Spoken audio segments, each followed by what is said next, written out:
నమస్కారాలండి. ఈరోజు నెల్లూరు జిల్లాలో రాజ్యసభ సభ్యుడు వేమిరెడ్డి ప్రభాకర్ రెడ్డి గారు వారి పార్టీకి రిజైన్ చేశారు. రిజైన్ చేయడానికి మనందరికీ తెలిసిన కారణం ఒకటే, జగన్మోహన్ రెడ్డి గారి యొక్క అరాచక పాలనే, ఇంకేం లేదు. ఆయన ఒక నియంతగా పరిపాలన చేస్తున్నాడు. ప్రజాస్వామ్యంలో ప్రజలందరి యొక్క అభిప్రాయాలు తీసుకొని పరిపాలన చేయాలి. మనం 200 సంవత్సరాల పైగా బ్రిటిష్ పరిపాలన ఉన్నాం. ఆ రోజు బ్రిటిష్ వాళ్ళు ఏది చెప్తే తినాల్సిందే. లండన్ నుంచి వాళ్ళు ఏం ఆర్డర్ ఇక్కడ చెప్తే అది ఇంప్లిమెంట్ చేసేవాళ్ళు. ఎవరిని తీసుకుపోయి జైలు వేసేవాళ్ళు, ఎవరిని కొట్టాలంటే కొట్టేవాళ్ళు, ఎవరిని చంపాలంటే చంపేసేవాళ్ళు. అలాంటి పరిపాలన నుంచి బయటకు వచ్చాం.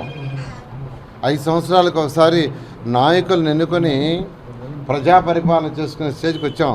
కానీ జగన్మోహన్ రెడ్డి గారి 5 సంవత్సరాల పరిపాలన అది లేదు. అసలు ఎమ్మెల్యేలకి దిక్కు లేదు, మినిస్టర్లకు దిక్కు లేదు, అపాయింట్మెంట్లు, ఎంపీలకు దిక్కు లేదు.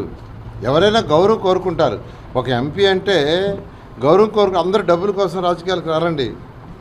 అందరూ డబ్బుల కోసం రాజకీయాలకు రారు, గౌరవం కోసం వస్తారు. డబ్బుల కోసం వచ్చేది ఎవరో కొద్దిమంది.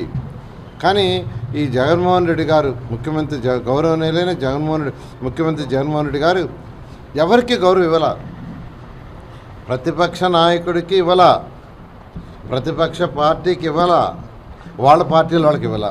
అందుకనే ప్రతి జిల్లాలో ఈరోజు ఎమ్మెల్యేలు, ఎంపీలు అందరూ పార్టీలు రావటం జరిగింది. అదేవిధంగా ఈరోజు నెల్లూరులో కూడా ఒక ముఖ్య నాయకుడు, వైసీపీకి ఉన్న ముఖ్య నాయకుడు వేమిరెడ్డి ప్రభాకర్ రెడ్డి బయటకు వచ్చారు.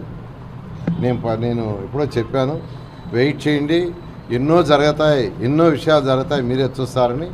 ఈరోజు ఒక విషయం, త్వరలో ఇంకా కొన్ని విషయాలు వింటారు. Let us wait.